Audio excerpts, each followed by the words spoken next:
کہ آپ لوگ مرزا صاحب کی کتابیں کھولیں. لوگ تو پڑھنے نہیں دیتے, لوگ تو اپنی باتوں کو چھپاتے ہیں کہ جی پتہ نہیں سمجھے. میں کہتا ہوں آپ کھولیں ان کو.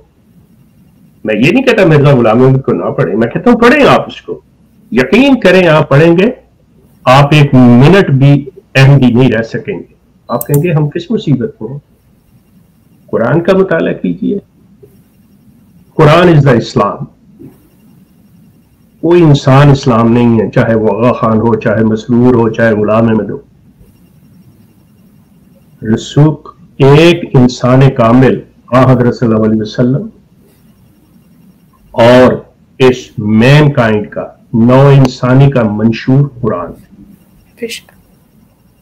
اس کے علاوہ کوئی چیز نہیں ہے. To be honest with you, آپ کی باتیں, میری باتیں ہماری اوپینینز ہیں, ہماری رائے ہے جو ہماری عقل ہمیں بتا رہی ہے. اصل چیز اس کے اندر ہے, اور اللہ تعالیٰ نے آپ کو شعور اور عقل دی ہے. اس کا استعمال کرنا آپ پر لازم ہے. یہ چیز آپ کو خود فیصلہ کرنا ہے. یہاں پہ آ کے آپ کہیں جی میں نے تو علینا بہن کا پروگرام سنا تھا, مجھے ان کی آواز بڑی اچھی لگی, مجھے ان کا طریقہ بولنے کا اچھا لگا, میں نے تو ان کی بات مان لی. وہ معاویہ صاحب آئے تھے, انہوں نے بڑی زبردست بات کی تھی, میں ان کو اور میاں نہ معاویہ صاحب نے, نہ اس علینا بہن نے آپ کے ساتھ وہاں پہ جانا ہے, نہ آپ کے اماں نے, نہ ابا نے. You have to face yourself. You are going to face the questions of Allah. یہ جو چیزیں ہیں یہ ہم نے خود بھگتنی ہے, تو اس کے لیے فیصلہ بھی آپ کو کرنا ہوگا. یہ نہیں ہے وہ دیکھیں جی اتنے لوگ وہ تھے, وہ اس مسلک میں شامل تھے یا اس چیز کو لے کے چل رہے تھے تو میں بھی اس طرح. یہ حیوانی روش ہوتی ہے. انسانی روش یہ ہے کہ وہ اپنے فیصلے خود کرتا ہے. اللہ تعالیٰ قرآن میں بار بار غور و فکر اور تدبر کی بات کرتے ہیں کہ یہ غور و فکر کرو, تدبر کرو. حتیٰ کہ قرآن کے اندر اللہ تعالیٰ کہتا ہے کہ میری آیات پہ بھی اندھوں بہروں کی طرح نہ گر پڑو, اس کو بھی سوچو سمجھو, اس پہ بھی غور کرو, اپنی آیات کے بارے میں بات کرو. میں علینا بہن آپ کے ٹائم کی نہیں, ہم آپ کی باتوں میں اتنے کوئی ریلیٹ کرنے لگ گئے تھے کہ ہمارا کچھ خود بھی یہی حال رہا کہ ہم اسماعیلزم میں تھے اور یہی اندھے گونگے بہروں والا حال تھا. لیکن یہی قرآن نے ہدایت دی, اسی قرآن نے جو ہے وہ ہمیں روشنی بخشی. اور جو باتیں آپ کر رہے ہیں ایسا لگتا ہے جیسے ہم آغا خانیت ہی شاید آپ کے منہ سے سن رہے ہیں, کہ جیسے ان کے امام, ان کے مرزا کو قرآن نہیں آتا, مسرور کو قرآن نہیں آتا. میں تو صاحب نہیں کہتی ان صاحب کو, خیر. تو ان کو جب قرآن نہیں آتا تو یہ دعویٰ کیسے کرتے ہیں قرآن کو سمجھنے کا اور سمجھانے کا. یہی حال کچھ جو ہے وہ آغا خانیوں کا بھی ہے, اور جس طرح آپ ان کی میجر سرجری کرتے ہیں اس طرح ہمارے پاس ایک بہت ہی ان کے جو سرجن بیٹھے ہیں اکبر کھوجا صاحب, اور آغا خانیوں کا جو ہے جو ان کے صحیح عقائد کو سامنے لا کے ایکسپوز کرنا ہو تو اکبر کھوجا سے بہتر کوئی نہیں کر سکتا. السلام علیکم اکبر کھوجا صاحب. جی وعلیکم السلام ورحمۃ اللہ وبرکاتہ. لینا کیسے ہیں آپ؟ الحمدللہ. کیسے ریلیٹ کریں گے ایک ایک صاحب کی باتیں, اور آپ بھی ایک ہی ہیں ہمارے لیے, تو کیسے ریلیٹ کریں گے دونوں ایک باتیں؟ ہاں, ایک شیخ صاحب سے پہلے بھی ایک پروگرام پہ ہم نے ساتھ کیا تھا, ختم نبوت پر ہی تھا, اور ہم بیک سٹیج اسی بات کو اس وقت بھی ہوسٹ کے ساتھ بیٹھے ریلیٹ کر رہے تھے کہ جو ختم نبوت پر اور اسلام پر جو ڈاکہ ڈالا گیا ہے, اور اب دیکھیں اس میں کمنالٹی آپ کو یہ ملے گی کہ یہ ساری چیزیں جو آغا خان کے حق میں بھی بڑے بڑے فیصلے ہوئے تھے, اور غلام احمد قادیانی بھی جب کھڑا ہوا تو آغا خان کے حق میں کئی کورٹ کیسز ایسے تھے جو کہ جنہوں نے آغا خان کی جو اسٹرینتھ تھی اس کو انکریز کیا تھا سب کانٹیننٹ میں بھی, اور اسماعیلی کمیونٹی جو اس وقت خوجہ تھے ان میں بھی اتھارٹی انکریز ہوئی تھی. اور انگریزوں نے ان دونوں کو اٹھایا تھا, چاہے غلام احمد قادیانی ہو چاہے وہ آغا خان, خاص طور پہ آغا خان سیکنڈ اور تھرڈ اس میں کافی کی لوگ تھے. آغا خان تھرڈ نے تو بہت ریولیوشنلائز کیا تھا اسماعیلزم کو, اور اس میں ظاہر ہے he was obviously backed by a lot of theological references from ظاہر ہے اس کے اپنے کمالات نہیں تھے, he was supported.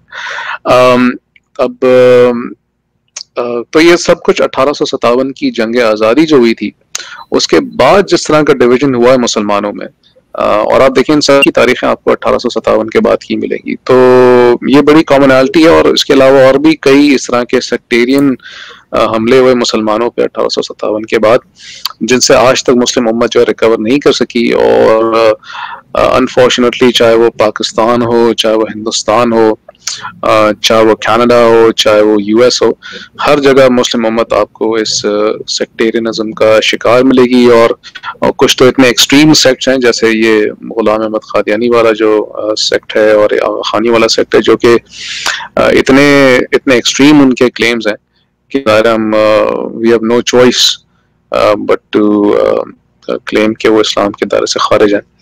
خیر، آپ کو تو بہرحال میں اس طرح ان سب کو ریلیٹ کرتا ہوں کہ ایک ہی تھالی کے چٹے بٹے ان سب کے جو سربراہان ہیں. اچھا، اسکرین آپ کو پلیز کنفرم کر دیں کہ ایک پیرامڈ نظر آ رہا ہے آپ کو میری اسکرین پہ؟ جی چل رہی ہے. ٹھیک، گریٹ. اچھا، تو میں دیکھیں یہ باتیں ہم جو اپنے چینل پہ کر رہے ہیں، یہ ہم اس کو کئی اینگل سے ری آئٹریٹ کرتے ہیں. اس میں کبھی کبھار ہم کوئی فریش چیزیں بھی لاتے ہیں جو ہمارے پاس ایویڈنس ہمیں ملتے رہتے ہیں، لیکن اس کا ایسنس وہی ہے. اس کا ایسنس یہ ہے کہ آج ہمیں جو بات کرنی ہے وہ ختم نبوت پہ چونکہ بات کرنی ہے، تو سب سے پہلے سمجھنا ضروری ہے ختم نبوت جو ہے وہ کن چیزوں کا مرکب ہے. دیکھیں یہ جو پیرامڈ آپ کی اسکرین پر ہے اس وقت جو آپ لوگ دیکھ رہے ہیں، دیکھیں اسلام خاتم الشریعہ ہے. نبی کریم صلی اللہ علیہ وآلہ وسلم خاتم النبیین ہے، اور قرآن جو ہے وہ خاتم الکتب. قرآن کے بعد کوئی کتاب نہیں، یعنی کوئی گائیڈنس نہیں. رسول اللہ صلی اللہ علیہ وآلہ وسلم کے بعد کوئی آنے نہیں والا جو کہ اللہ سبحانہ و تعالیٰ کی تعلیمات ہم تک پہنچائے وحی کے ذریعے یا کتاب کے ذریعے یا اپنے اقوال اور اپنے اعمال اور اپنی ٹیچنگز اور اپنی قرآن کی ایکسپلینیشن کے ذریعے. لہٰذا ان کا مرکب جو ہے چونکہ اسلام ہے، اور اسلام لہٰذا آخری دین اور مذہب اور شریعہ ہے ہمارے لیے. تو اس پر ہم دیکھتے ہیں کہ آغا خانیوں نے، اور بلکہ آغا خان نے، آغا خانی تو بیچارے کئی اس میں سے جو ہے وہ مس گائیڈڈ ہیں، بٹ یہ ان کی ذمہ داری کہ سوچیں، اپنی مس گائیڈنس پر غور کریں. افلا تعقلون، اللہ سبحانہ تعالیٰ بار بار کہتے ہیں، جیسے شیخ صاحب نے بھی کہا بھی. تو رسول اللہ صلی اللہ علیہ وآلہ وسلم کے منصب پہ پہلا حملہ کیا ہے آغا خان کا؟ ان کا ایک پنڈت تھا بلکہ علامہ نصیر الدین ہنزائی، اس کا کچھ سال پہلے وہ اپنے راستے پر گئے. اچھا، کئی کتابیں لکھی انہوں نے، کئی کتابیں لکھتے رہتے ہیں خانہ حکمت کی طرف سے. خانہ حکمت بہرحال بین ہو گیا تھا پاکستانی حکومت کی طرف سے اپنی ایکسٹریم تعلیمات کی وجہ سے. تو ایک بین کردہ ادارے کے جو حجت تھے، ان کے حجت جو ہے امام کے بعد کا درجہ ان کا، علامہ نصیر الحنزائی، ان کی کئی کتابیں، جیسے میں نے کہا کہ 8 سوالوں کے جوابات اور 10 سوالوں کے جوابات اور 15 سوالوں کے جوابات. اسی طرح ان کی ایک کتاب ہے یہ علمی خزانہ، اس میں بھی سوالوں کے جواب ہی دے رہے ہیں، کیونکہ یوزلی ان سے سوال ہی ہوتے رہتے ہیں ہر چیز پہ، اس لیے کہ اتنا عجیب ان کی ٹیچنگز ہیں کہ سوالات ان سے زیادہ ہوتے ہیں. تو 11 نمبر پہ لکھا ہے، جو ان سے پوچھا گیا ہے، کہتے ہیں کیا یہ بات درست ہے کہ پیغمبر اور امام خدا کے حقیقی نام ہے؟ سوال سنیں، پیغمبر اور امام خدا کے حقیقی نام ہے، اس لیے کہ انہی کے وسیلے سے خدا کو پکارنا چاہیے اور انہی کے ذریعے سے خدا کی طرف رجوع کرنا چاہیے. کتنا ایکسٹریم کلیم ہے، اور اس پہ کتنا اس طرح کا سوال ظاہر اٹھا ہے کہ کیا یہ کیسے ہو سکتا ہے کہ پیغمبر اور امام جو ہے خدا کے حقیقی نام ہو. لیکن سوال کیا گیا ان سے. تو 12 نمبر پیراگراف میں جو ریڈ لائن لگی ہے نیچے سیکنڈ، اس میں کہتے ہیں یہ بالکل، یہ جواب ہے نصیر الحنزائی کا، کہتا ہے یہ بالکل صحیح ہے کہ خدا کا اسم اعظم، اچھا خدا کا اسم اعظم گھما کے اس نے بات کی، خدا کا اسم اعظم کیا ہے، خدا کے اسماء کیا ہے، اللہ تعالیٰ کے اسماء و صفات کیا ہیں، الرحمن الرحیم، رائٹ، 99 جو نام معروف ہیں اللہ سبحانہ تعالیٰ کے. تو یعنی کہ اس میں سے کوئی بھی نام لے لیں، چاہے سب سے بڑا اسم کیا ہے، خدا کا اللہ ہے، صحیح ہے. تو خدا کا اسم یعنی اللہ، اور خدا کا خلیفہ، یعنی اس نے اوپر جو سوال پوچھا گیا ہے کہ پیغمبر اور امام خدا کے حقیقی نام ہے، تو کہہ رہا ہے کہ اسم اعظم، خدا کا اسم اعظم یعنی اللہ، اور خدا کا خلیفہ یعنی پیغمبر اور امام سے اس کو نسبت دے رہا ہے. وہ دو الگ الگ چیزیں نہیں ہو سکتی.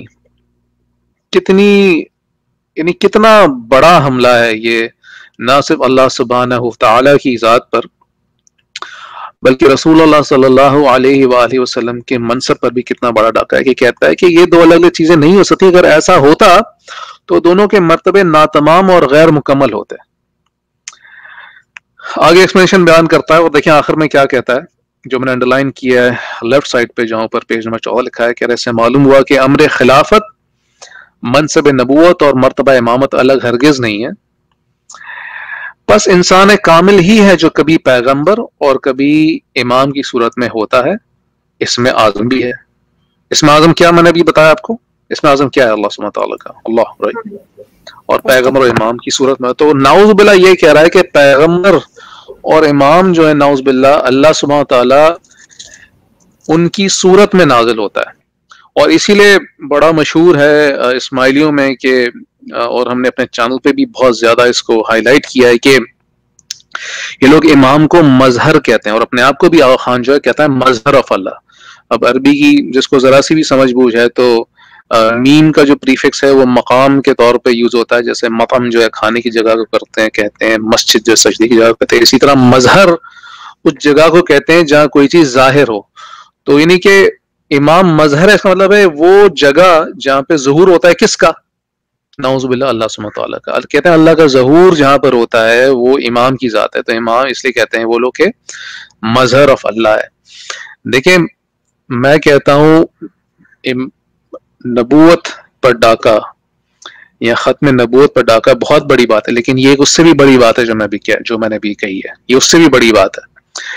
ٹھیک ہے، اب ہم بتاتے ہیں کہ رسول اللہ صلی اللہ علیہ وآلہ وسلم کی منصب پہ دوسرا حملہ کیا ہے. دیکھیں قرآن کیا کہتا ہے، اعوذ باللہ من الشیطان الرجیم. قرآن کہتا ہے هو الذی بعث فی الامیین رسولا منہم یتلو علیہم آیاتہ ویزکیہم ویعلمہ الکتاب والحکمۃ وان کانوا من قبل لفی ضلال مبین.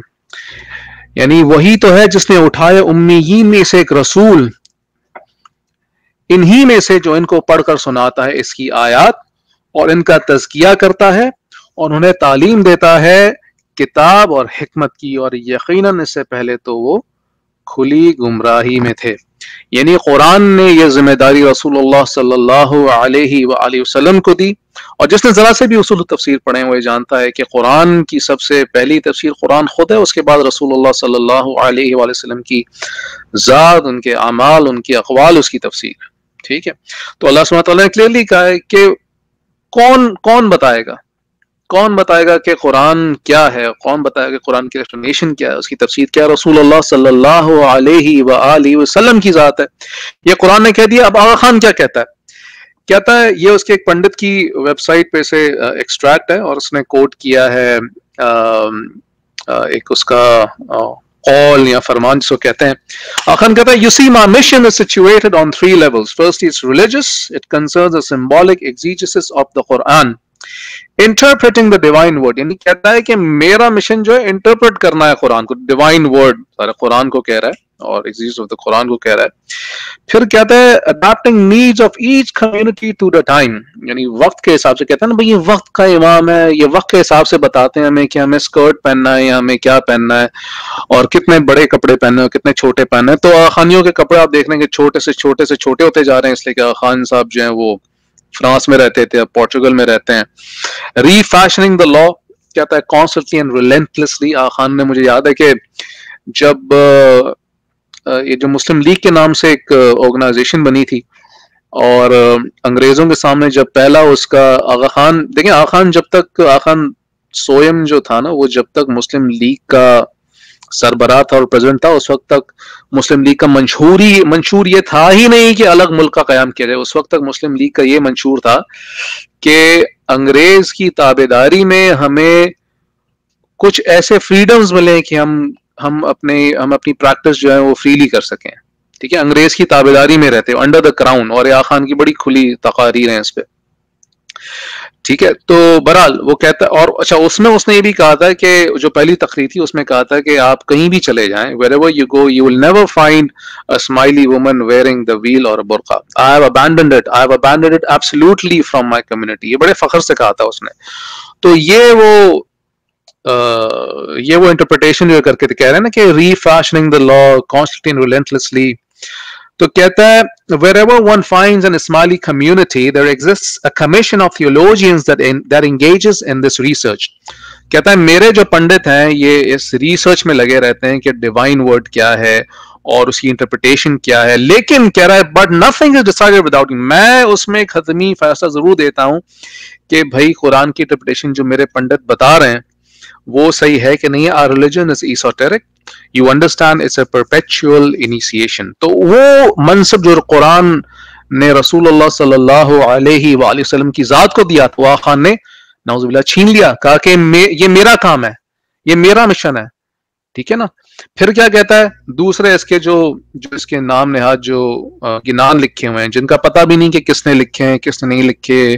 آپ تاریخیں دیکھیں جو کہتا ہے امام فلاں امام جو الموت کہتے ہیں انہوں نے فلاں پیر کو انڈیا میں بھیجا، ان کی تاریخیں ہی نہیں ملتی آپس میں.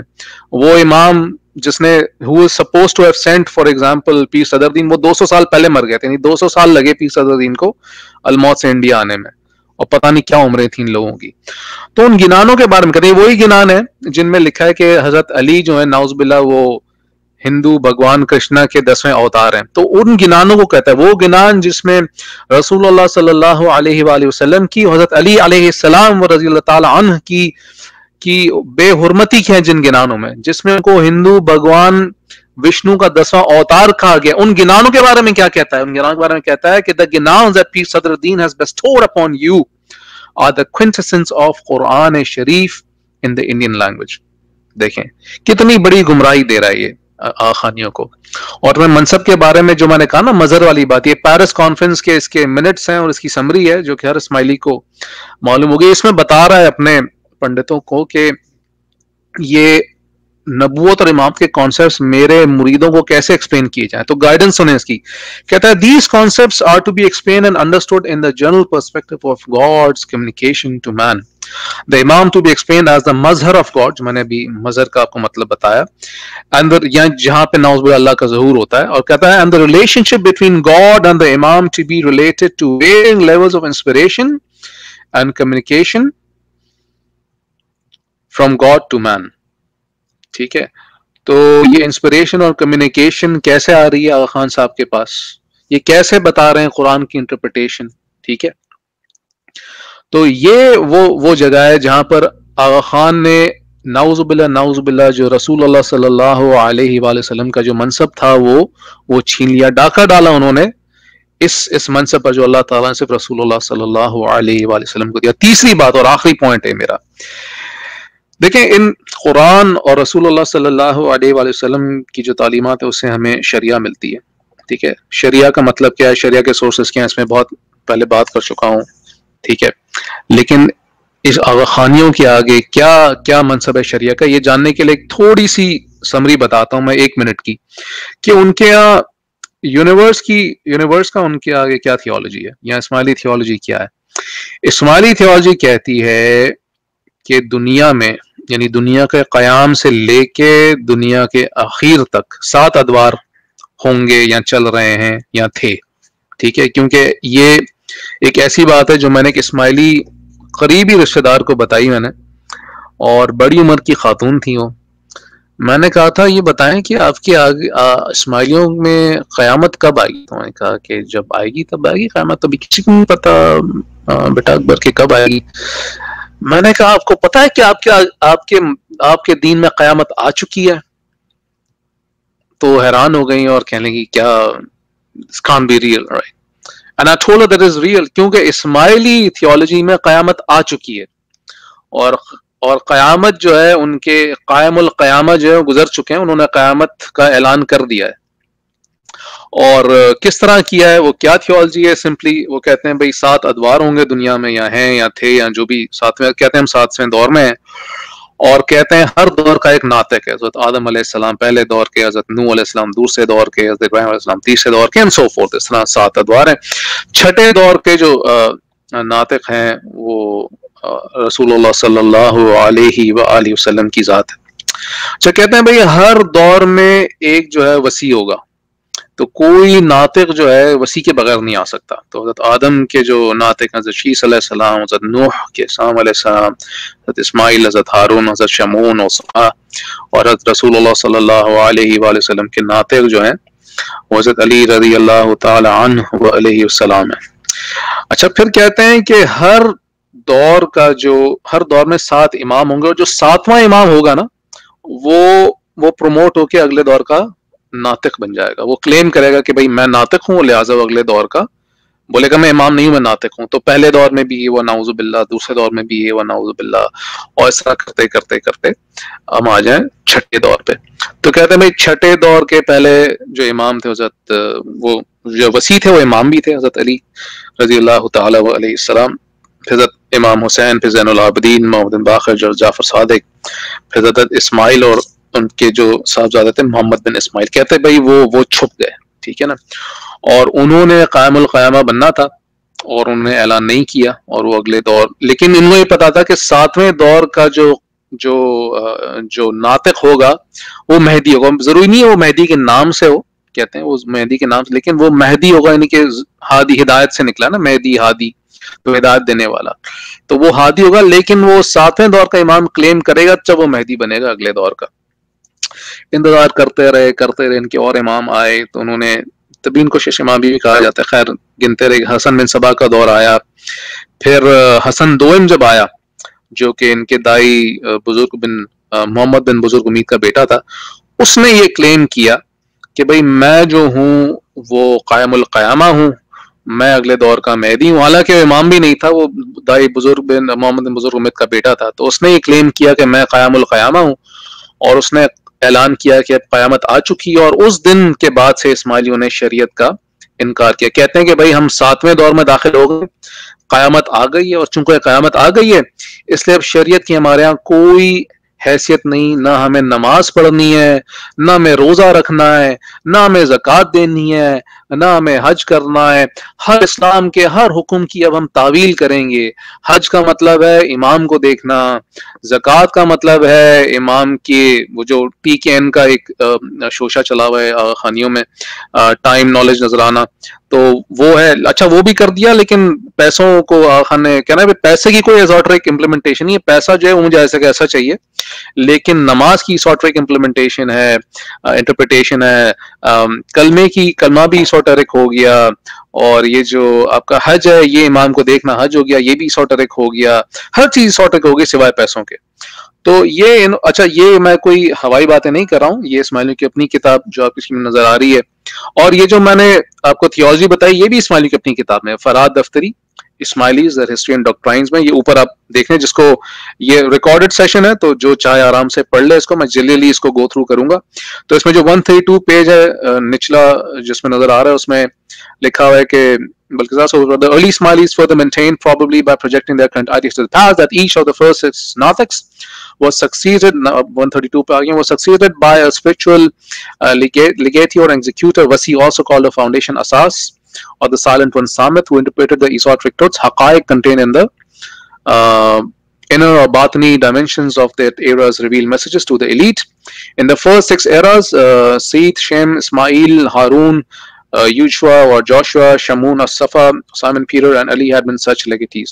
تو یہ ساری جو تھیولوجی ہے ان کی اپنی کتب میں موجود ہے، کوئی اکبر خواجہ صاحب اپنی طرف سے نہیں اڑا رہے. یہ اس کے بعد نیچے انہوں نے جو گرانڈ ریسریکشن ہے وہ نیچے بلو میں ہائی لائٹ ہوا ہوا ہے کہ یہ جو جب یہ ان کے جو حسن علیہ ذکر السلام تھے جو ان کے قائم القیامہ بنے، انہوں نے شریعت کا انہوں نے ابالش کی. اور پھر اس کے بعد یہ مزید ڈیٹیل ہے اس کتاب میں کہ محمد بن بزرگ امید کی جو میں بات کہی وہ بھی اسماعیلیز ہسٹری اینڈ ڈاکٹرائن سے موجود ہے، پورا ہائی لائٹڈ ہے، جو چاہے اس کو آرام سے بیٹھ کے پڑھ سکتے. بٹ اٹس اسینشلی وہی ہے جو میں نے ابھی بھی بیان کیا ہے. اور رمضان میں یہ ہوا تھا جو اس نے کیا تھا کہ بھئی آج سے کم کوئی روزے نہیں رکھیں گے. رمضان 559 after ہجری، حسن ordered a pulpit to be erected facing towards the west، یعنی کہ قبلے کی طرف الٹا منہ کر کے، اور اس وقت انہیں روزے توڑوائے سب کے سو فورتھ. یہ اسماعیلی کی اپنی کتب میں موجود ہے، جو چاہے اس کو پڑھ سکتی ہے. اور یہ اس کی ڈکلیریشن جو ہائی لائٹ ہوئی ہے کہ the Imam of the time has called you special chosen servants and relieved you of the duties and burdens of the Sharia and brought you to the Qiyamah or the resurrection. اور یہ نان اسماعیلی sources ہیں جس میں اب یہ کتاب و سنت پہ بک اویلیبل ہے، تاریخ اسماعیلیہ، اور اس میں جو انڈر لائن کیا ہوا ہے میں نے یہ ان کے نان اسماعیلی سورسز سے، یہ بڑا ایک یونانیمس سورس ہے کہ اسماعیلی جو ہے یونانیمسلی ایکسیپٹڈ فیکٹ ہے کہ اسماعیلی جو ہے وہ ان کے لیے قیامت آ چکی ہے، شریعت کی تمام بندشیں، نعوذ باللہ بندشیں جن کو کہتے ہیں، وہ ان پر سے اٹھ چکی ہیں اور وہ قیامت کے دنوں میں رہ رہے ہیں۔ اب آپ یہ بتائیں کہ اس طرح کے عقائد جو رکھے، جو نہ شریعہ کو مانے، جو نہ قرآن کو مانے، نہ قرآن کے اس حکم کو مانے کہ رسول اللہ صلی اللہ علیہ وآلہ وسلم کے پاس جو اتھارٹی ہے قرآن کو انٹرپریٹ کرنے کی، اور رسول اللہ صلی اللہ علیہ وآلہ وسلم کی شریعت کو بھی نہ مانے، تو اور یہ منصب دے آغا خان کو کہ وہ رسول اللہ صلی اللہ علیہ وآلہ وسلم تو انٹرپریٹ کرتے تھے لیکن آغا خان بھی انٹرپریٹ کر سکتے ہیں۔ تو میں نے آغا خانی سے پوچھا تھا کہ میرا بڑا خیال میں یوٹیوب پر موجود ہے، تو میں نے اس سے پوچھا کہ بھائی یہ بتائیں کہ آپ کہتے ہیں کہ امام پر بھی وحی آتی ہے نعوذ باللہ اور رسول پر بھی وحی آتی ہے؟ اس نے کہا بالکل امام پہ وحی آتی ہے، عقیدہ آغا خانیوں کا کہ امام پر وحی آتی ہے جب بھی وہ دین کو یا قرآن کو انٹرپریٹ کر کے بتاتا ہے۔ تو نعوذ باللہ آغا خان اگر برقع ختم کرنے کا حکم دیتا ہے تو وہ نعوذ باللہ اللہ تعالیٰ کی طرف سے نعوذ باللہ وحی آتی ہے اس بیسس پر دیتا ہے۔ اگر آغا خان جو ہے اسکرٹس پہننے کا حکم دیتا ہے یا اسکرٹس پہننے کی ممانعت نہیں کرتا، خاموشی بھی تو ایک تقریری وہ ایکسیپٹنس ہوتی ہے نا، ٹھیک ہے، تو وہ بھی نعوذ باللہ اللہ تعالیٰ کی طرف سے۔ تو میں نے اس سے کہا کہ یہ بتائیں آپ کہ اگر آپ کے سامنے امام پر بھی وحی آتی ہے اور نبی یا رسول، ابھی میں نبی اور رسول کی بحث نہیں کر، لیکن رسول اللہ صلی اللہ علیہ وآلہ وسلم پر بھی وحی آتی تھی اور آپ کے خان پہ وحی آتی ہے، تو فرق کیا رہ گیا دونوں میں؟ کیا فرق ہے دونوں میں؟ کہتے نہیں کوئی فرق نہیں دونوں میں۔ تو نعوذ باللہ یہ بتائیں مجھے کہ کوئی بھی غیرت مند مسلمان کیا یہ بات ایکسیپٹ کر سکتا ہے کہ جو مرتبہ رسول اللہ صلی اللہ علیہ وآلہ وسلم کا تھا وہی مرتبہ آغا خان کا ہے؟ اور اگر کوئی ایکسیپٹ نہیں کر سکتا تو اس کی وجہ یہی ہے کہ کوئی ایکسیپٹ کر نہیں سکتا کہ جو منصب رسول اللہ صلی اللہ علیہ وآلہ وسلم کا تھا وہ آغا خان کا ہو سکتا ہے۔ یہ کبھی کوئی مسلمان نہیں مان سکتا، اس لیے کہ اسلام کی اساس پہ، اسلام کی بنیاد پہ ڈاکہ ہے یہ۔ جزاک اللہ خیر، السلام علیکم ورحمۃ اللہ وبرکاتہ۔ وعلیکم السلام ورحمۃ اللہ۔ ماشاءاللہ اتنا کمپریہنسو آپ نے آغا خانیوں کے عقائد کو ایسے بیان کیا کہ کبھی ان کے مشنریوں نے بھی کبھی ان کو اس طرح کھول کے نہیں بتایا ہوگا، اور یہی وہ عقائد ہے جن کی وجہ سے یہ ابھی تک چھپے ہوئے ہیں، ان کے عقائد سامنے ظاہر نہیں ہوئے۔ انہی سے ریلیٹڈ کچھ کوسچنز بھی ہمارے ساتھ ہیں، پینلسٹ بھی ہمارے ساتھ موجود ہے، لیکن اس سے پہلے ہمارے محترم مولانا قاسم دانیال ہمارے ساتھ موجود ہیں، اور ان کی رائے ہمیشہ ہم اپنے پروگرام میں بڑی اہمیت کے ساتھ رکھتے ہیں اور ہمارے لیے بہت ہی اہمیت کا حامل ہوتا ہے۔ مولانا قاسم دانیال سے پوچھتے ہیں کہ آج آپ نے یہ پروگرام سنا اور ختم نبوت کا جو یہ ٹاپک ہے اس کے بارے میں آپ کیا جانیں گے؟ اچھا مولانا قاسم دانیال، آپ کی تھوڑی آواز ڈبل ہو رہی ہے، اس لیے میں اپنا مائک میوٹ کرتی ہوں اور آپ کو اسٹیج پہ ایڈ کرتی ہوں۔ السلام علیکم۔ وعلیکم السلام ورحمۃ اللہ وبرکاتہ۔ جی میں کافی دیر سے پروگرام سن رہا تھا، ماشاءاللہ بڑے بہترین انداز میں شیخ صاحب نے اور مولانا معاویہ صاحب نے اور اکبر خوجہ صاحب نے بڑے بہترین انداز میں وضاحت کر دی کہ کس طرح جو ہے نا آغا خانی ختم نبوت پہ ڈاکہ ڈالتے ہیں۔ ایک طرف سے کھلم کھلا مسلمانوں سے دشمنی مول نہ لینے کے لیے یہ دعویٰ کرتے ہیں کہ ہم رسول اللہ صلی اللہ علیہ وسلم کو پیغمبر مانتے ہیں اور خاتم النبیین بھی مانتے ہیں، لیکن دوسری طرف عملی طور پر اپنے عمل سے، اپنے عقائد کی کتابوں سے اور جو ان کے واعظین عقائد سامنے لاتے ہیں ان سے یہ بات واضح ہوتی ہے کہ یہ ختم نبوت پہ بھی واضح انداز میں بالکل صریح اوپنلی ڈاکہ ڈالتے ہیں، اگرچہ زبانی دعوے دار ہے کہ ہم ختم نبوت کو مانتے ہیں، لیکن کرتوت ان کے کردار ایسا ہے کہ جس سے بالکل واضح ہوتا ہے کہ یہ ختم نبوت کو نہیں مانتے ہیں۔ بھئی جب رسول اللہ صلی اللہ علیہ وسلم کے بعد کسی کو معصوم بھی مانا جائے، رسول اللہ صلی اللہ علیہ وسلم کے بعد وحی کا سلسلہ بھی جاری ہو، کسی کے دل میں اللہ تبارک و تعالی الہام نازل کرے اور اس کا بھی دعوے دار ہو وہ، اور اس کے بعد احکام شریعت میں اللہ سبحانہ و تعالیٰ کے احکامات میں تبدیلی کا اختیار بھی کسی کو ہے، نماز کو دعا سے تبدیل کرنے کا، روزے میں چینجنگ، حج زکوٰۃ، سب میں تبدیلی کا، پردے کے احکامات، سود، حلال حرام، سب کو تبدیل کرنے کا، یہ سب کام انبیاء کے ہوتے تھے۔ انبیاء معصوم، یہ عام انسانوں سے اس لیے فرق ہے کہ وہ معصوم ہوتے ہیں، ان پر وحی آتی ہے، فرشتہ ان کے پاس اللہ کے احکامات لاتے ہیں، اللہ سبحانہ وتعالیٰ ڈائریکٹ ان کے دل پر القاء کرتے تھے۔ یہ سب تھے تو ان کو انبیاء کہا جاتا تھا۔ اس وقت اس کی ضرورت بھی تھی بنی نوع انسان کی ہدایت کے لیے۔ جب رسول اللہ صلی اللہ علیہ وسلم پر آ کر خط انبیاء کا جو سلسلہ تھا، جو شریعتیں دین اسلام مختلف ٹکڑوں میں مختلف انداز میں نازل ہو رہا تھا، وہ جب کمپلیٹ ہو گیا، اللہ سبحانہ وتعالیٰ اعلان کرنے کے بعد کہ آج الیوم اکملت لکم دینکم واتممت علیکم نعمتی ورضیت لکم الاسلام دینا، اس اعلان کے بعد کمپلیٹ کر دیا۔ اور یہی رسول اللہ صلی اللہ علیہ وسلم کا بہت بڑا اعزاز ہے کہ وہ صرف آتے آتے لائن میں آخر میں نہیں آئے، صرف یہ نہیں، وہ آخر میں بعین طور آئے کہ اس زمانے سے لے کر قیامت تک وہی نبی ہے۔ یہ ان کا اعزاز ہے۔ ان کے پر جو کتاب نازل ہوئی قیامت تک کے لیے وہ رہنما کتاب ہے، یہ ان کے اعزاز ہے۔ زمانی طور پر بھی وہ آخری ہے، مکانی طور پر بھی وہ آخری ہے۔ ان کے تعلیمات قیامت کے صبح تک کے لیے ہے۔ اس وجہ سے جتنی بھی امت آئے گی ان کی امت ہوگی، تمام امتوں سے زیادہ ہوگی۔ یہ رسول اللہ صلی اللہ علیہ وسلم کا اعزاز ہے۔ اب کوئی نیا دین، نئے وحی کا سلسلہ، نیا معصوم مانے تو گویا کہ یہ اعزاز وہ رسول اللہ صلی اللہ علیہ وسلم سے چھیننا چاہتا ہے کہ یہ ساری امت ان کی نہیں ہے، قیامت تک کے ان کے تعلیمات نہیں ہے۔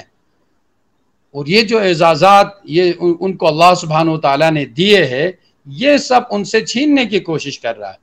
تو یہ جب سب باتیں سامنے آتی ہیں تو گویا کہ یہ بھی اپنے کرتوت کردار کے لحاظ سے یہ ختم نبوت کا انکار کرتے ہیں، نہیں مانتے۔ یہ کیا ماننا ہے کہ اس کے بعد معصوم بھی مانے، تعلیمات بے تبدیلی بھی مانے، وحی کا سلسلہ بھی جاری مانے؟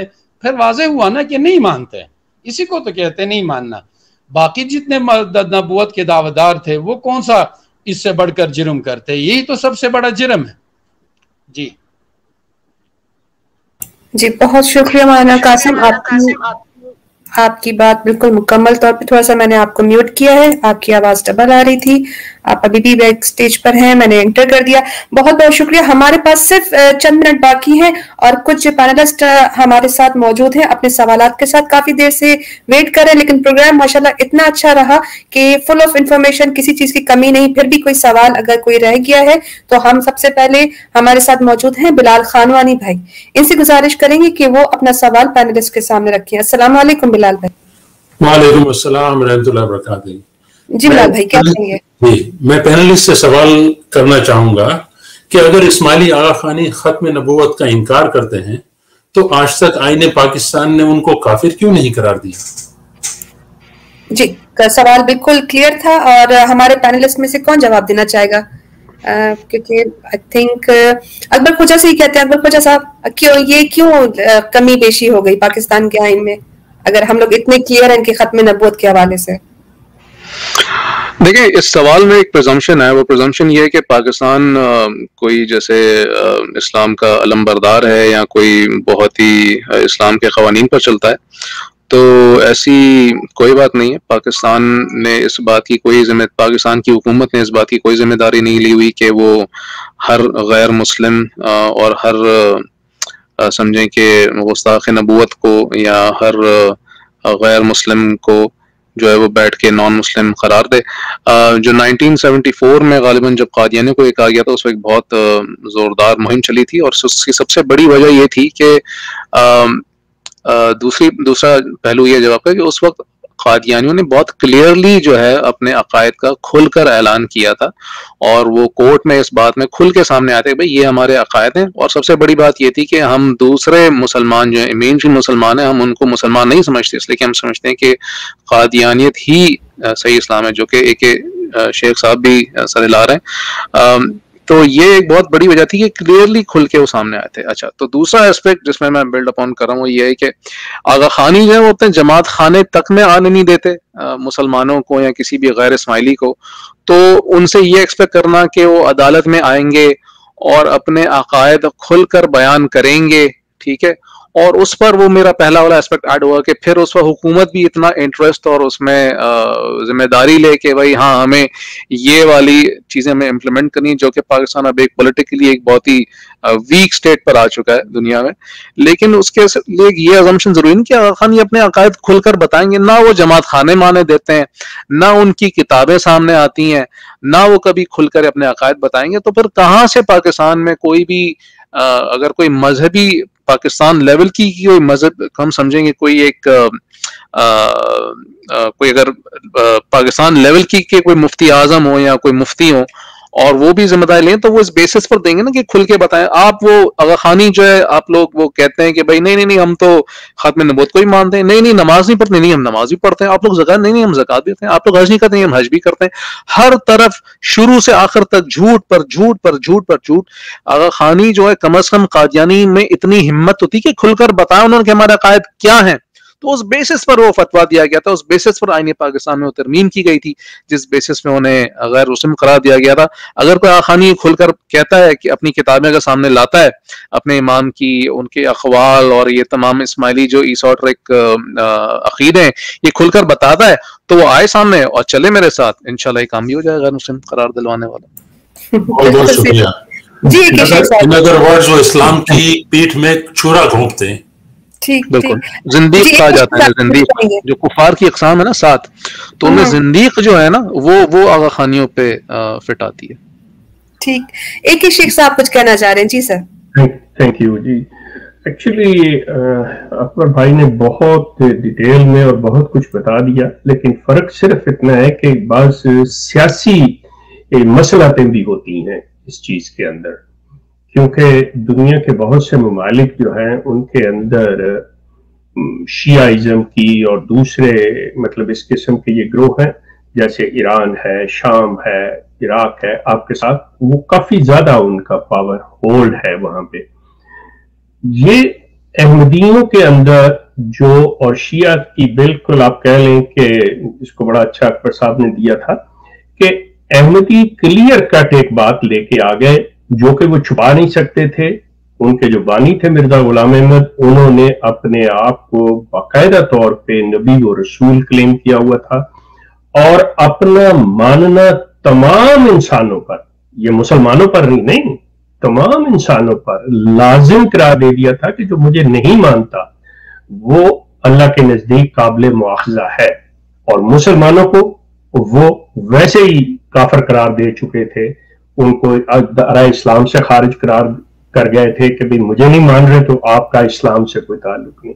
تو یہ وجہ جو ہے یہ مین ریزن ہے کہ جب انہیں موقع دیا گیا اسمبلی کے اندر تو وہاں پہ بھی آ کے مطلب وہ یہ پروو نہیں کر سکے کہ کیا ہم اسلام کا حصہ ہیں، بلکہ وہ چیز واضح ہو گئی کہ یہ بات ہمارے بڑوں نے کی ہوئی ہے، اس فاؤنڈر نے کی ہوئی ہے اور ہم اس پہ قائم ہیں.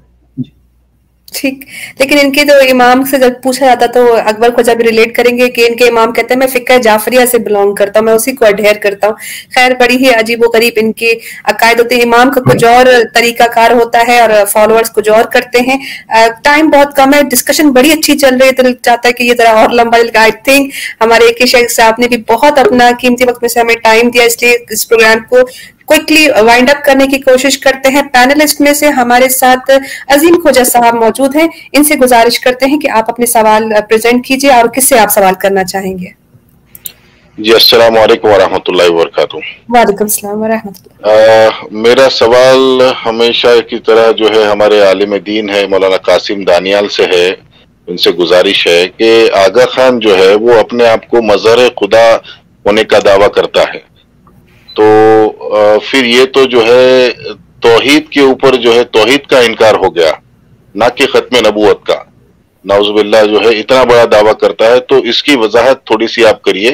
اور اس کے ساتھ ساتھ میں پاکستان کے اندر یا دوسرے اسلامک ممالک کے اندر اور خاص طور پہ شریعت کے اندر اس طرح کے بڑے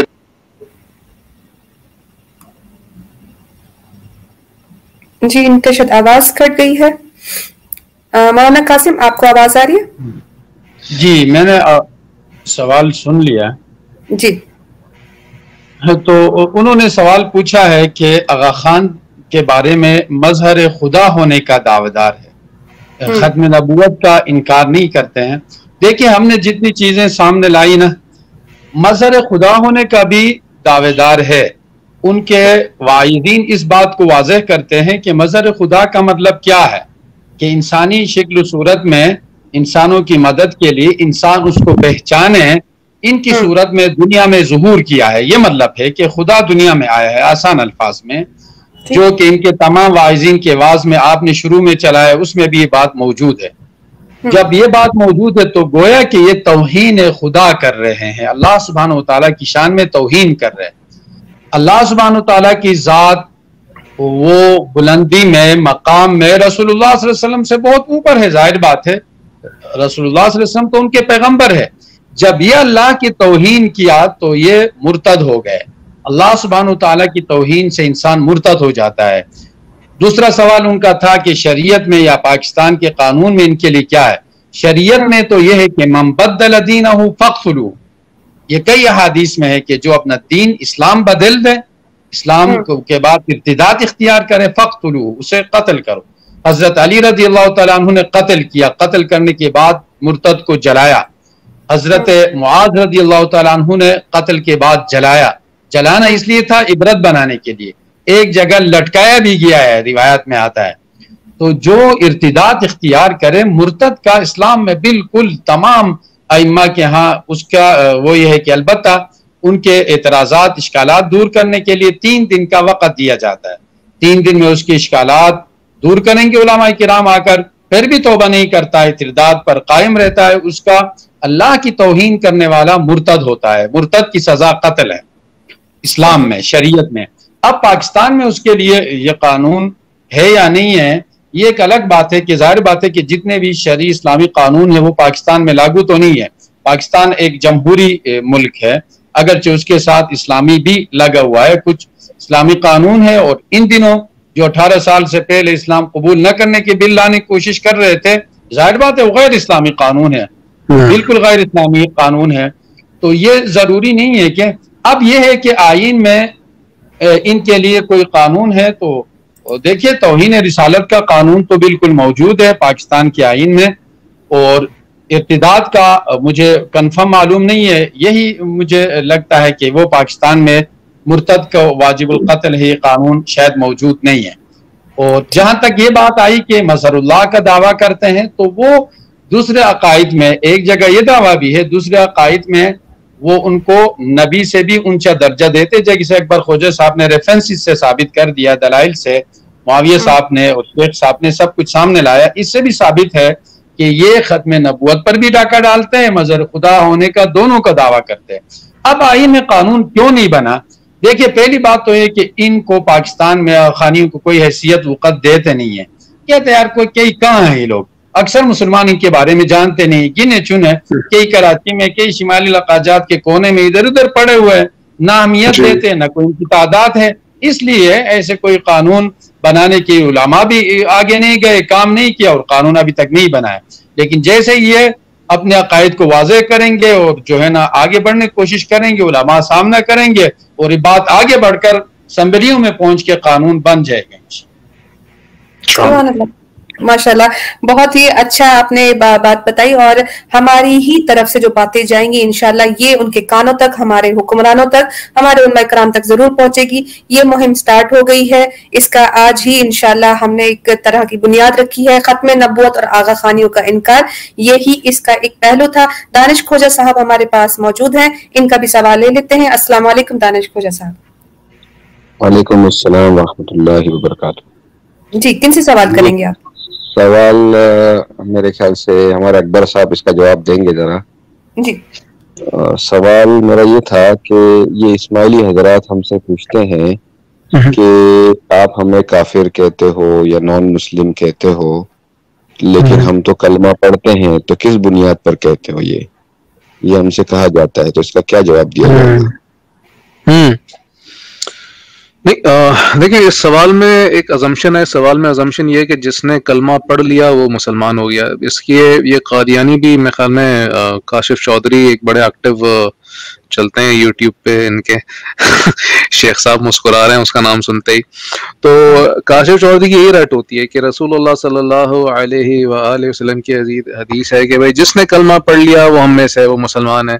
لیکن دیکھیں جب بھی دین کا کوئی حکم اخذ کیا جاتا ہے نا تو وہ کبھی بھی قرآن کی ایک آیت کو دیکھ کر یا ایک حدیث کو لے کر جو ہے کوئی حکم نہیں نکالا جاتا. کوئی جب مسئلہ رکھا جاتا ہے تو اس کے ضمن میں جتنی احادیث، جتنے قرآن کے احکامات اور جتنے اس میں پریڈیسنٹ جو سیٹ ہوتے ہیں یا کوئی پچھلے ہمیں صحابہ کرام رضی اللہ تعالی عنہم اجمعین کی ہمیں جب انہوں نے کس طرح ایکٹ کیا یا اس نے کس طرح سمجھا وہ سب ان کو سامنے رکھا جاتا ہے اور پھر کوئی حکم نکالا جاتا ہے. ٹھیک ہے نا. جس نے کلمہ پڑھ لیا وہ مسلمان ہے، یہ انٹرپریٹیشن بالکل غلط ہے اور بالکل ایک آئسولیشن میں کی گئی ہے اور صرف ایک حدیث کو سامنے رکھ کے یہ کلیم کیا گیا ہے. اور مجھے تو لگتا ہے کہ جس نے اگر یہ سوال کیا بھی ہوگا آپ سے اس نے اپنی ایک ازمپشن پہ کیا ہوگا، اس کو حدیث کا شاید علم بھی نہ ہو جو کاشف چودھری عام طور پہ کوٹ کرتا ہے. لیکن بہرحال جو اس کا جواب یہی ہے کہ ایسی کوئی بات نہیں ہے. مسلمہ جو تھا اور جو اس زمانے میں جو منکرین زکوٰۃ جو تھے ان کے جہاد ہوا تھا وہ سب کلمہ پڑھتے تھے. ان کے خلاف جو جہاد کیا گیا تھا انہیں قتل کیا گیا تھا تو کیا وہ کلمہ نہیں پڑھتے تھے؟ وہ سب کلمہ پڑھتے تھے. بھائی بالکل یہ بات غلط ہے، یہ ازمپشن غلط ہے کہ جس نے کلمہ پڑھ لیا وہ مسلمان ہو گیا. ایسی کوئی بات نہیں ہے. اگر کوئی کلمہ پڑھ لے اور کہے کہ مجھے دیکھنا حج کے برابر ہے تو کیا مسلمان ہے؟ یعنی آخان کا کلیم ہے نا یہ. آخان کہتا ہے کہ بھائی میں مسلمان ہوں اور مجھے دیکھنا حج کے برابر ہے تو یہ مسلمان ہے. یہ اس کو ہم اسلام کہیں گے.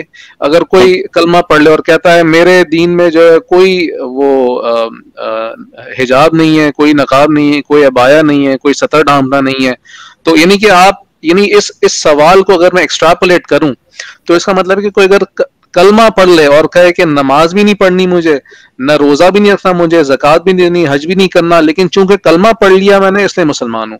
ایسے تو ابھی یار آپ یوٹیوب پہ ایک سرچ ماریں اور آپ کو ملے گا کہ ایک ہندو ڈاکٹر تھی تو ایک مریض مر رہا تھا تو مریض کی آخری خواہش تھی کہ مجھے کلمہ پڑھایا جائے. تو اس ہندو ڈاکٹر نے اس مریض کو کلمہ پڑھایا تو اس ہندو ڈاکٹر نے کلمہ پڑھ لیا نا تو کیا مسلمان ہو گئی وہ؟ تو یہ بالکل غلط ہے، بالکل احمقانہ بات ہے کہ کلمہ پڑھنے سے کوئی مسلمان ہو جائے. ایسا ہرگز نہیں ہے. کلمہ پڑھنا مقصود نہیں ہے. اسلام کو دین ماننا، اس پر عمل کرنا وہ مقصود ہے اور اس کے ہر اللہ تعالیٰ کے ہر حکم پر اپنا جو ہے سر تسلیم خم کرنا جو ہے وہ اسلام ہے. اسلام کا مطلب جو ہے، اسلام کا مطلب کوئی پیس ٹی وی سے نہیں لیتے ہیں اسلام کا مطلب کہ اسلام مطلب پیس ہے. اسلام کا مطلب جو ہے سبمیشن ہے اور سبمیشن جو ہے وہ is to the will of the creator. Allah تعالیٰ کی ذات اور اس کے احکام اور اس کی اللہ تعالیٰ نے جو چاہتا ہے ہم سے ہم وہ کریں، وہ اسلام ہے. کلمہ پڑھ لینا کہاں سے اسلام ہے؟ کلمہ تو آخان نے بھی پڑھ لیا ہوگا، کلمہ تو ہندو بھی پڑھ لیتے ہیں. تو اس طرح یہ بالکل غلط بات ہے. ایسی کوئی بات نہیں ہے کہ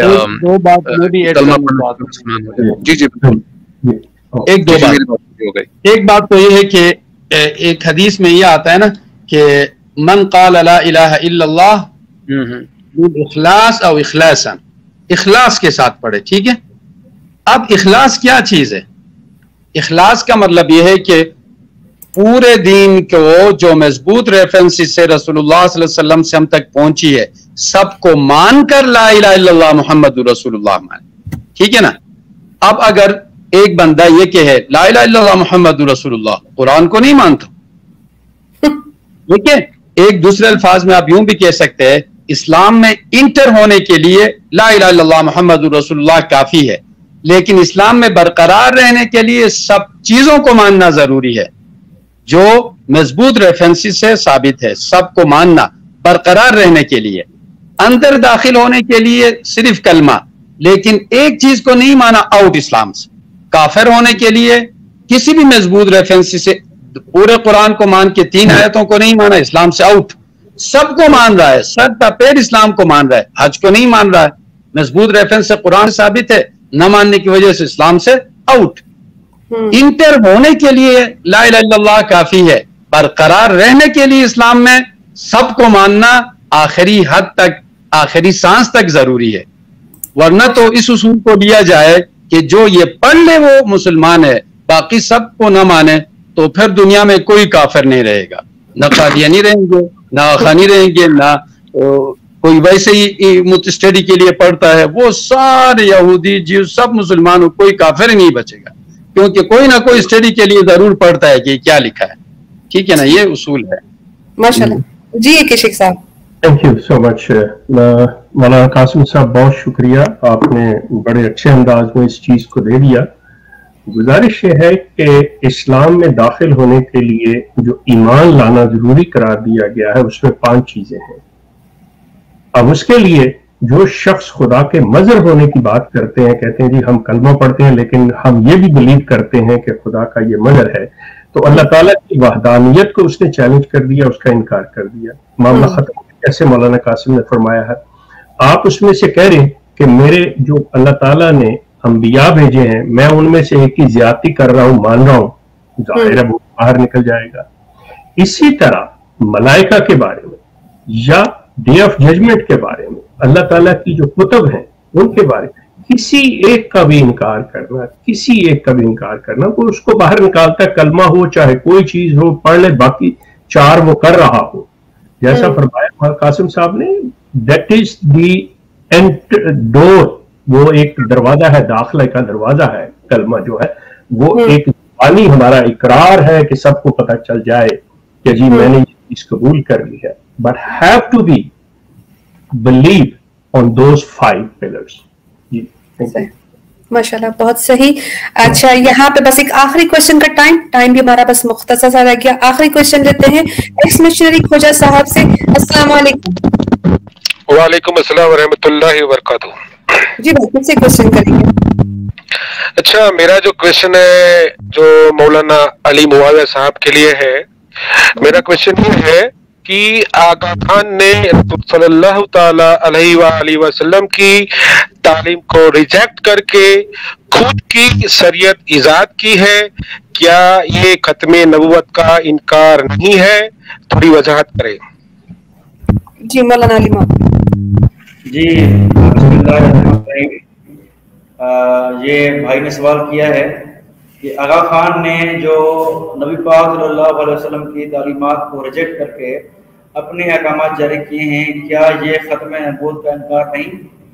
جی بھائی، بالکل یہ ختم نبوت کا انکار ہے.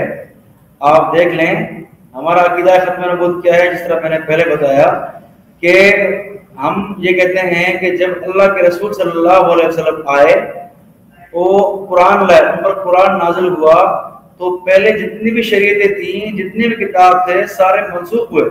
ٹھیک ہے جی، تورات، زبور، انجیل، یہ سارے منسوخ ہوئے. اب جو بھی حکم ہے، جو بھی احکامات ہیں، وہ قرآن پاک کے ہی چلیں گے. ٹھیک ہے. اسی طرح آپ دیکھیں جس طرح آغا خان کا نظریہ کیا ہے کہ وہ قرآن کے احکامات اور اللہ کے رسول صلی اللہ علیہ وسلم کے احکامات کو جو ہے وہ ان کو چھوڑ دیتے ہیں، اپنے امام کے احکامات کو لیتے ہیں. جس طرح میں نے حوالے دی آپ کے سامنے کہ وہ یہ کہتے ہیں کہ امام کی اطاعت فرض ہے اور امام کو اختیار حاصل ہے. امام کو اختیار حاصل ہے کہ وہ جیسے بھی احکامات کو آگے پیچھے کرے زمانے کے اعتبار سے. تو یہ گویا واقعی اللہ کے نبی کی شریعت کو منسوخ کرنا ہوا، اور یہ واقعی اسلام کا جو ہے وہ ختم نبوت کا انکار ہوا. اس میں کوئی شک نہیں ہے، بالکل یہ ختم نبوت کا انکار ہی ہے. ایک پوائنٹ میں ایڈ کرنا چاہوں گا ایمان اور کفر کے حوالے سے جو بات ہوئی لا الہ الا اللہ کی، کہ ایمان کی مثال ہے صحت کے اور کفر کی مثال ہے بیماری کے. ٹھیک ہے. صحت مند رہنے کے لیے ہر بیماری سے پاک ہونا ضروری ہے، اور بیمار ہونے کے لیے ایک بیماری کافی ہے. ٹھیک ہے. تو مسلمان ہونے کے لیے، ایمان والا ہونے کے لیے ہر کفر سے پاک ہونا ضروری ہے، اور کافر بننے کے لیے ایک کفر کرنا ضروری ہے. ایک کفر کیا کافر بن جائے گا، چاہے اس کے 99 عقیدے اسلام والے ہوں، ایک عقیدہ کفر والا ہو تو اس کو کافر کہا جائے گا. ایسا نہیں کہ کلمہ پڑھتا ہے، ٹھیک ہے، لیکن ختم نبوت کا منکر ہے یا قرآن کا منکر ہے تو اس کو کافر ہی کہا جائے گا. اس کی بیماری کی مثال ہے. ٹھیک ہے. تو صحت مند یعنی ایماندار رہنے کے لیے ہر کفر سے پاک ہونا ضروری ہے، اور کافر ہونے کے لیے یعنی بیمار ہونے کے لیے ایک بیماری یا ایک کفر کافی ہے اس کے لیے. ٹھیک ہے جی. بہت شکریہ مولانا علی معاویہ، یہ تو آپ نے بڑی ہی بہترین مثال دی جو سمجھ میں بھی آئی الحمدللہ. باقی سارے تمام سوالات کے جوابات ہمیں بہترین طریقے سے ملے، اور آخر میں جو ہے وہ ہم AK شیخ صاحب کے بہت شکر گزار رہیں گے، اور ان سے ایک گزارش بھی کرتی چلوں گی. AK شیخ صاحب ماشاءاللہ قادیانی جو ہے وہ پاکستان کے آئین میں کافر قرار دیے. اب یہ آغا خانی جو ان کا جو ختم نبوت آپ نے اس کے پروفس بھی دیکھے، سب کچھ دیکھے، آپ اس مشن میں ہمارے ساتھ ہیں اور کیا کہیں گے اس بارے میں؟ انشاءاللہ آگے بھی آپ کے پروگرامز میں ہم سب ہوں گے. Thank you sister. پہلی چیز تو میں عرض کر دوں کہ پاکستان کے کانسٹیٹیوشن نے انہیں کافر نہیں قرار دیا. پاکستان کے کانسٹیٹیوشن نے انہیں غیر مسلم قرار دیا ہے کہ وہ غیر مسلم ہے. اب سلسلہ یہ ہے، یہاں پہ تھوڑی سی بات ہے، میں بھی آپ سمجھے کہ میں آپ لوگوں سے بھی اختلاف کر رہا ہوں، مطلب یا جو آپ سننا چاہ رہے ہیں میں وہ نہیں کہہ رہا. پاکستان، اس میں کوئی شک نہیں ہے کہ اس کی 90% آبادی جو ہے، تقریباً کی بات کر رہا ہوں، مسلمانوں پر مشتمل ہے. لیکن پاکستان کے قوانین جو ہیں وہ قرآن پر مشتمل نہیں ہے. مطلب اس میں کچھ چیزیں لی ہوئی ہیں، پارشل جو ہے وہ مطلب قرآن اور حدیث پر مبنی ہے. کسی کو میرے نزدیک مکمل طور پہ پہلی چیز کہ یہ مسلمان ہے یہ نہیں ہے فیصلہ کرنے کے لیے آپ کو قرآن کی جو شریعت ہے، قرآنی قوانین جو ہیں ان کا لاگو کرنا ضروری. کوئی بھی حکومت جو قرآن کے قوانین کے مطابق ہوگی اس کے پاس یہ اختیار دیا جا سکتا ہے، دوسرے کے پاس نہیں. یہ جو ایون MDO کا جو مسئلہ ہے، to be honest with you, کہ انہیں غیر مسلم قرار دیا گیا کیونکہ وہاں پہ لوگوں کی جانوں کا خطرہ، ملک کے اندر انتشار پھیلنے کا خطرہ تھا. ادروائز گورنمنٹ ہیو نو مطلب کنسرن کہ کوئی کیا رکھتا ہے، کیونکہ ہر بندہ دوسرے کو کفر کا فتویٰ لگا رہا ہے. یہ لوگ چونکہ اس طرح سے آ رہے تھے، ایسا سلسلہ ہو رہا تھا، گورنمنٹ نے اس کا بہترین حل یہی سمجھا کہ ٹھیک ہے ان سے لے لیا جائے، جو کہ ڈیموکریٹک طریقہ بھی ہے کہ یہ نہ کہیں کہ یک طرفہ فیصلہ ہے. تو اس لیے ان کو غیر مسلم قرار دیا، کافر نہیں قرار دیا. یہ بھی بڑی اس پہ بھی آپ کا امپورٹنٹ ہے. بالکل. اسماعیلیز جب اس طرح سے آ جائیں جس میں کہ عام عوام جو ہے، مطلب پبلک جو ہے وہ سوچنا شروع کر دے، وہ اپنا ری ایکشن شروع کر دے، تو آبویسلی ڈیپینڈ کرتا ہے کہ کتنے لوگ ہیں، کیا سلسلہ ہے، تو اس پہ بھی یہ فیصلے ہو سکتے ہیں، یہ چیزیں آ سکتی ہیں اس کے ساتھ. جی ٹھیک، بہت بہت شکریہ. ایک مفصل جواب ملا الحمدللہ ہمیں، اور آگے بھی ہمارے اسی طرح کے پروگرامز کی بہت ساری ریکویسٹ، جیسا کہ آپ لوگ کامنٹس میں بھی دیکھ سکتے ہیں، بہت انفارمیٹیو رہا. قادیانیوں کے بارے میں بھی ہم شاید اپنے ہی جو ایکس ہمارا مذہب تھا ہم اسی کے بارے میں ہی سوچتے، اسی کے بارے میں ہی لوگوں کو آگاہی دیتے رہے. قادیانی کے بارے میں آپ نے جس طرح کی انفارمیشن ہمیں دی الحمدللہ، اس سے پہلے شاید میری نالج بھی شاید باقیوں کو ہو نہ ہو، لیکن مجھے آپ سے بہت کچھ سیکھنے کو ملا الحمدللہ. آگے بھی گزارش کریں گے کہ آپ ہمارے پروگرام میں اسی طرح آ کے اپنی جتنی بھی ہماری نالج کا اضافہ کر سکیں گے. ہم آپ کے شکر گزار رہیں گے. آپ کے ٹائم دینے کا، آپ کے وقت دینے کا بہت بہت شکریہ. ناظرین سے اور تمام پینلسٹ سے گزارش کریں گے کہ اس پروگرام کو آگے شیئر کیجئے، اپنے آڈینس سے بھی کہیں گے، اور ہمارا یہ پروگرام آگے تک پہنچائے تاکہ اس کی اویئرنیس بڑھ جائے. پروگرام کو سبسکرائب ضرور کیجئے تاکہ آپ لوگوں کو نوٹیفیکیشن ملتا رہے. آگے بھی ہمارے ساتھ ہمارے ایسے ہی پروگرام اور ایسے ہی آگاہی حاصل کرنے کے لیے ہم سے جڑے رہیے. انشاءاللہ ان قریب آپ سے ایک نئے پروگرام، ایک نئے ٹاپک کے ساتھ ضرور حاضر ہوں گے، اور اپنے پینلسٹ کا بہت بہت شکر گزار ہیں ہم لوگ. السلام علیکم ورحمۃ اللہ وبرکاتہ. وعلیکم السلام. بہت بہت شکریہ آپ سب کا. وعلیکم السلام.